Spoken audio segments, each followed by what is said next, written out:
What happens when the divine feminine settles and gives up on the twin flame journey, her divine masculine?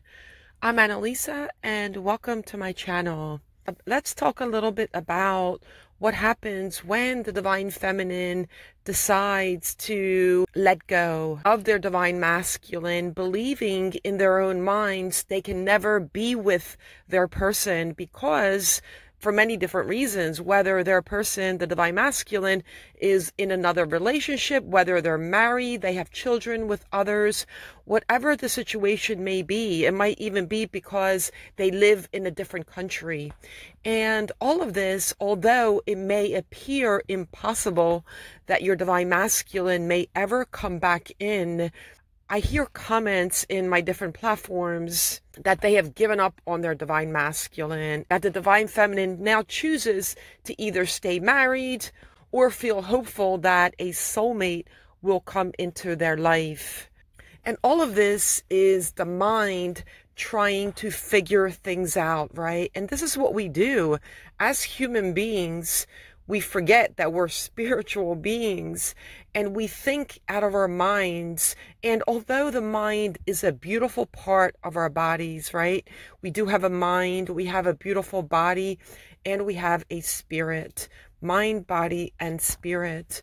But what happens is that we get overly analytical and we're trying to process, we're trying to figure out how our life is supposed to be. And the divine feminine gives up on their journey, thinking it will never happen. And if you believe this, then this actually can play out in this lifetime. You see, what happens is you manifest what it is that your thoughts and emotions are bringing up for you.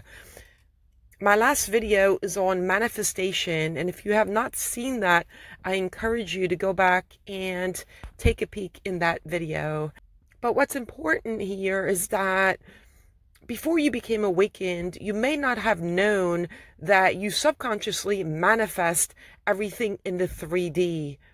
And you were brought to believe that everything that happens in the 3D then reflects our emotions and thoughts. So if something bad is happening in the 3D, then we feel bad because the 3D is showing us something bad. But in actuality, it's actually the opposite. When you become awakened and you start to evolve spiritually, you begin to realize that everything comes from within.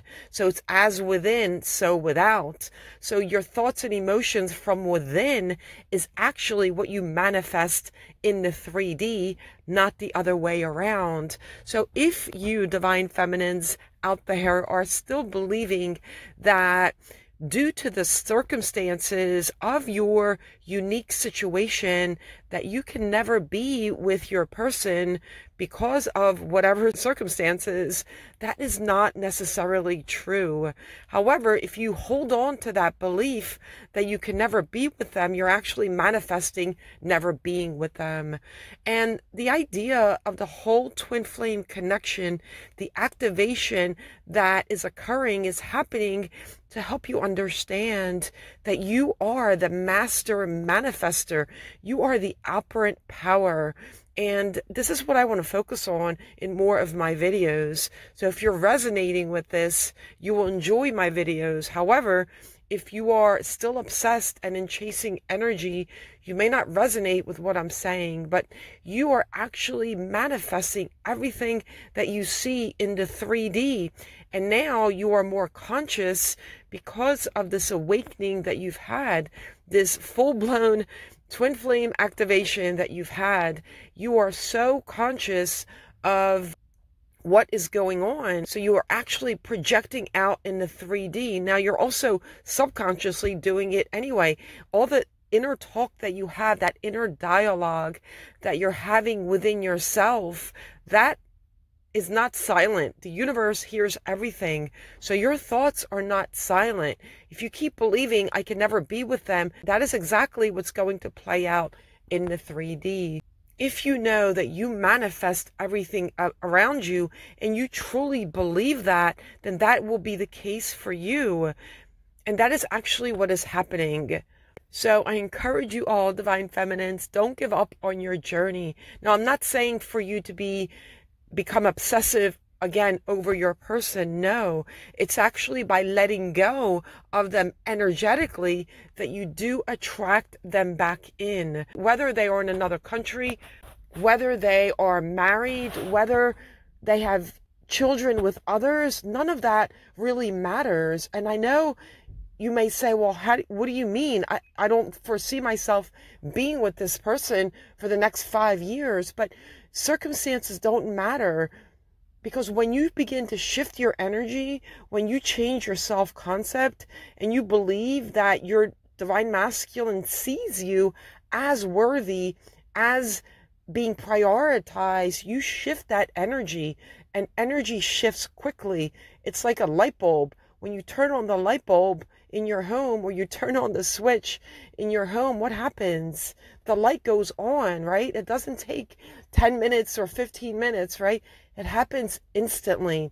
And that is the same with energy. And we are expanding our energy. So yeah, some things do take obviously a little bit longer, while others manifest a lot quicker. But it's all in your hands, Divine Feminines. If you truly believe in yourself, in the universe, in your creator, and you know that your person is your divine masculine, and you know in your heart and soul that you're meant to be together, then don't let go of that. Embrace that energy and live in the end state, because you are already together in the 5D. It's just that the 3D has not caught up yet. So embracing that energy of union and living in that energy as though you are together, using the universal laws, the law of assumption, to magnetize in abundance, and not just your divine masculine, because as you know, if you just focus on your divine masculine, then you're actually repelling them away. So it's inclusive of the law of detachment and the law of vibration. So living your life in a joyful way without your divine masculine, believe it or not, is the paradox, actually brings them back in. So if you need some help in this area, do feel free to reach out. I do have a website and I do have coaching services. But all of this, Divine Feminines, is in your hands. You are the operant power. You are here to live your best life. And that includes whatever it is that you desire, your career, to bring in money, to have health, to have abundance in every area. But you must believe that you are entitled to have this. You must believe that you are worthy of beautiful experiences. And I know many of you are in pain. You've gone through a lot in your life, and most Divine Feminines, or I can say almost every Divine Feminine that I've coached, have had severe trauma in this 3D experience. It's working through that and processing what has happened and realizing that all of it has happened so you can be where you are at right now, to bring in your best life. And I'm here to tell you that you actually can bring in your best life when you embrace the energy of unity, of love right now at this very moment, and keep embracing that energy. And all of this takes reprogramming. All of this takes reprogramming of the subconscious mind. So it is a lifetime journey, and trusting in the universe and knowing that the universe always provides. So don't allow the circumstances bring you down, Divine Feminines. Know that it is all in your hands. Again, if you need any help, I do have a website, inthehiddenkingdom.com. I'm sending you all so much love.